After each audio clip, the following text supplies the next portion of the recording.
Oh, we've got the thundery downpour this time, but no wind. Well, there's been a few thunderheads around, a little bit of distant thunder, occasional bit of rain, but nothing too substantial or long lasted. It's turned into quite a nice evening. We had a bit of sun, a bit of cloud, a bit of wind, and now we have no cloud and no wind.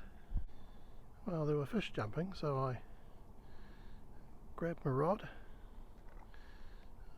threw out a flea lure, first cast, hooked a fish, felt a bit like a reasonable sized trevally, then the bugger went around the rudder under the boat and broke it off. Changed to another different lure and no joy. C'est la vie.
I've got a heap of swallows.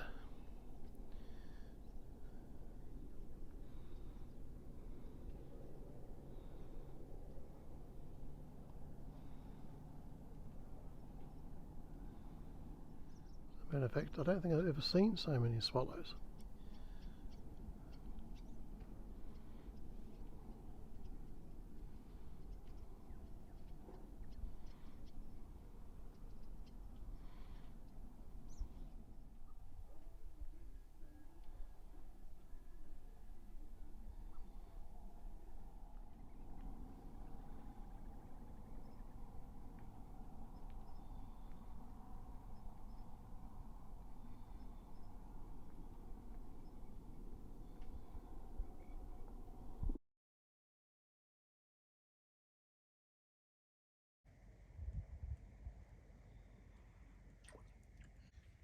Spreader lights working.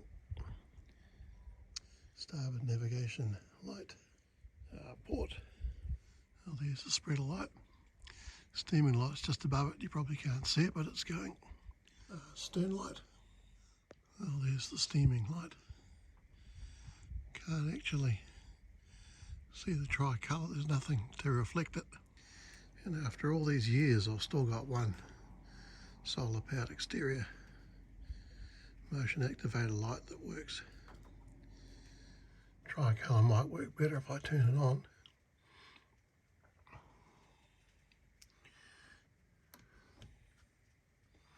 Let's go see. Well, I can't see it directly, but I certainly can tell there's a light up there. Oh, there's the feed for the cockpit lights. Nothing's actually on at the moment. And the anchor light is currently set up to come on when there's no solar being charged, so it comes on automatically. As you know, I've got one at the top of the mast, one above the radar, a bit lower. Very hard to tell. There's a yacht out there in the dark when all there is light way up in the sky. And this is the switch that turns that particular thing off. There we can see the indicator's gone off. And back on again. And also showing up on the switch panel, even though it's turned off. it will still turn on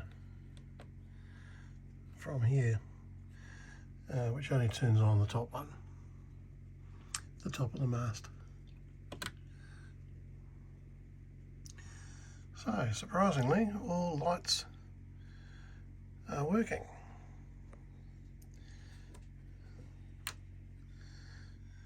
Here's just a show, indicator panel, spreader light,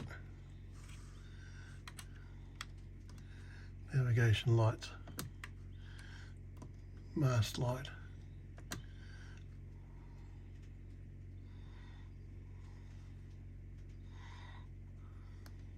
tricolour. Well, having confirmed that, it's bedtime.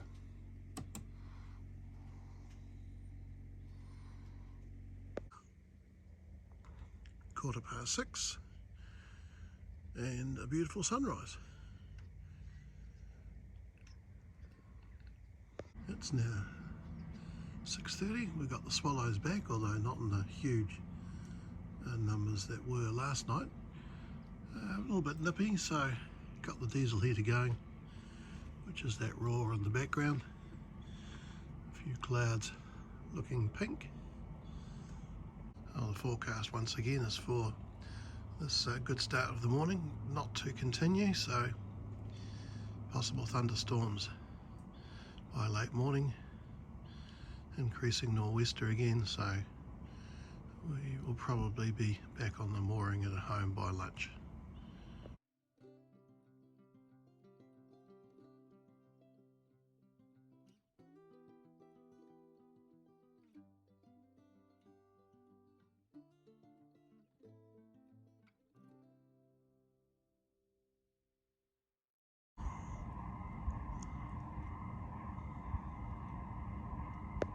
Well, not much wind.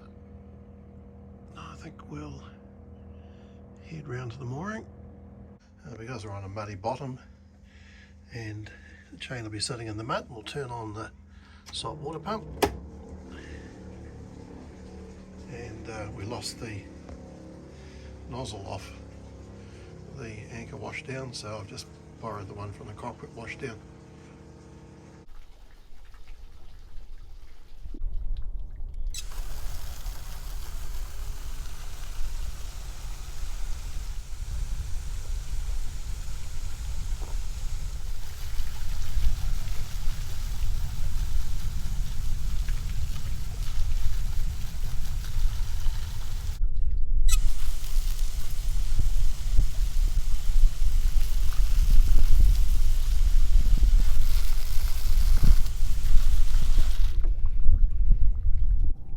Anchor cleaned and stowed, and washdown pump off.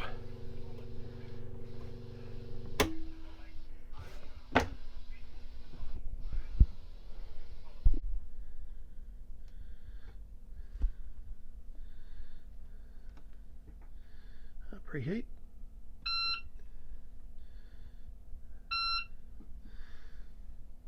Doesn't need it, but it just starts a bit easier, I think.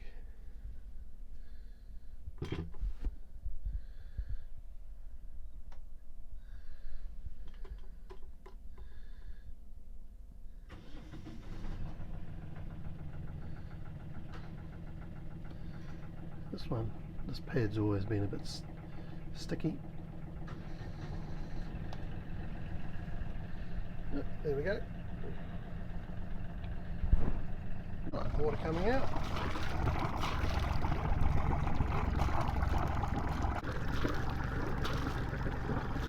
Right, we're off. So, almost 2 days since running the engines. We're down to 60%. Of course, we're not running the big chest freezer, which makes a difference. So this thing really sucks the power. We're charging at about 150 amps. Now we're charging them more than that, but the house loads are taken out before it gets to the shunt. I must get round to digging through my supply of labels and make this look a weeny bit more professional. The high clouds coming, and the forecast of course is for with strong northwest coming up, and once again thunderstorms and potential squalls, with rain probably setting in late morning. Squall warning Alpha 20 for the area from Bream Head to Cape Colville. That's us. Rising to northerly 25 knots, gusting 40 knots, but 30 knots, gusting 45 knots about Colville Channel in the afternoon, possibly gusting 60 knots in squalls, easing below advisory criteria in the evening, but possibly gusting 50 knots in squalls. Right, well I think that's reason enough to head home now. So we're basically on the other side of this bit of land, which is Manganese Point, so not far to go.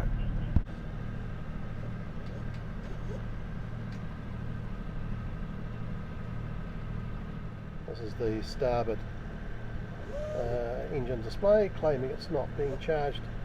Of course it is, but it has an intermittent fault, and I haven't managed to figure that one out. So the alternators, which are externally regulated, only charge the house bank, and then there are DC to DC converters to charge the engine AGM start batteries, because of the different chemistries and different voltages. Now I've gone and changed the frame rate to stop the flicker, but it means the screen disappears and then it comes back again. Might try a different setting.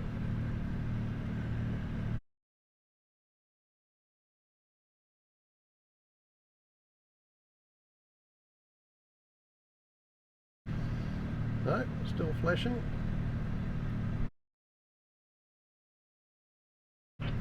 Flashing faster.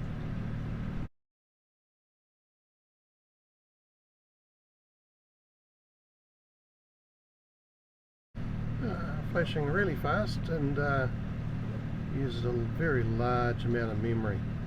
So I think we'll just go back to the settings we've used historically. You're just going to have to put up with it, I'm afraid. Moto Kiori Island. Manganese Point appearing in behind. That's the Nook over there, and here's the eastern entrance to Parua Bay, and in the distance Mount Manaia, Mount Albury, and then the hills out to Bream Head. Oh, the overseas tanker is looking fairly high in the water now.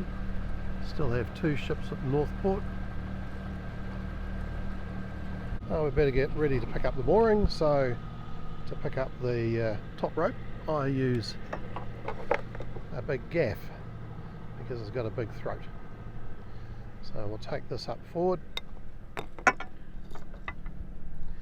past the side stay,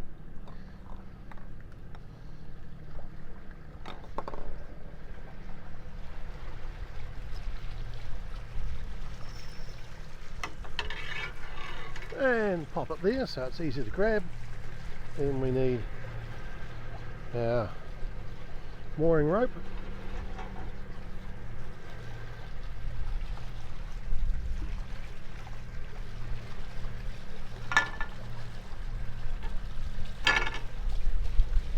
Underneath everything.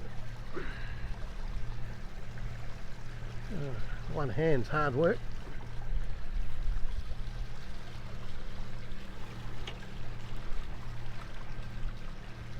And position there for easy access. We have the bridles. Here's that one I'll be able to grab easily, and the one on the other side.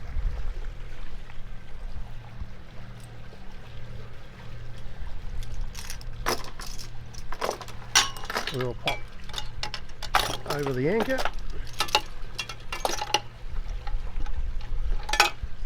so I can grab it.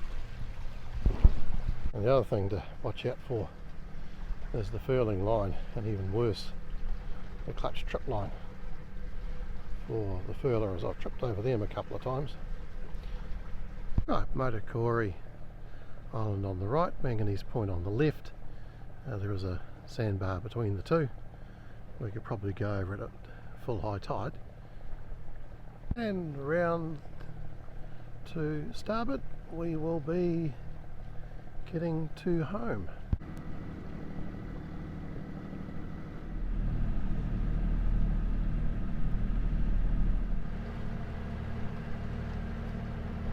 The sky's starting to look fairly grey.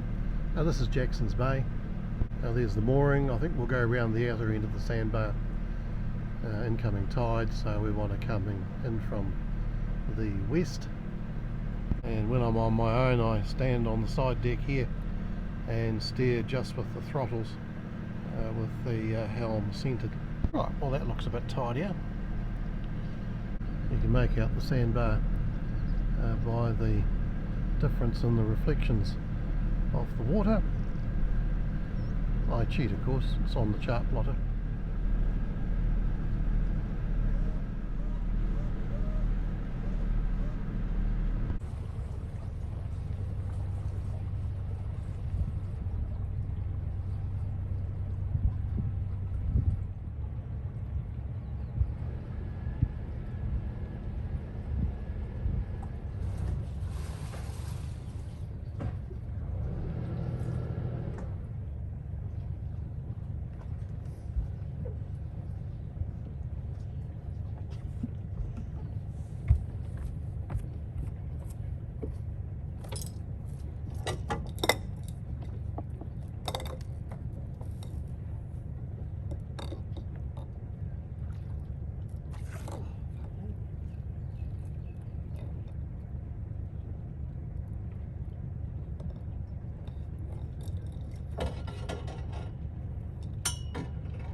Couldn't quite reach.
Well, safely on the mooring. Shame we couldn't use the whole of the day, but the forecast suggests that wouldn't be a good idea.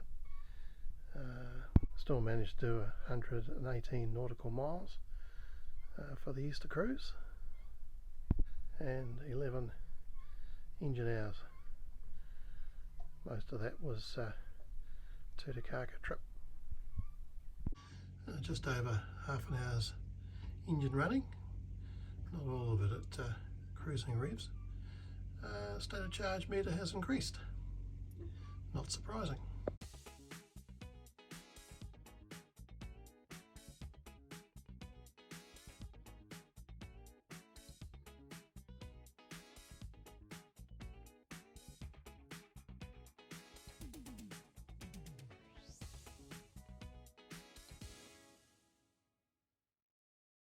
Right, hatches are shut. Galley is all tidy. Rubbish ready to go in the dinghy. Recycling's already in the dinghy. Blue bag has spare clothes and washing. Jacket and life vest with its personal location beacon and tethers have been put inside. Instruments covered. Engine start batteries have been disconnected. Power off. Still have freezer and bilge pumps on.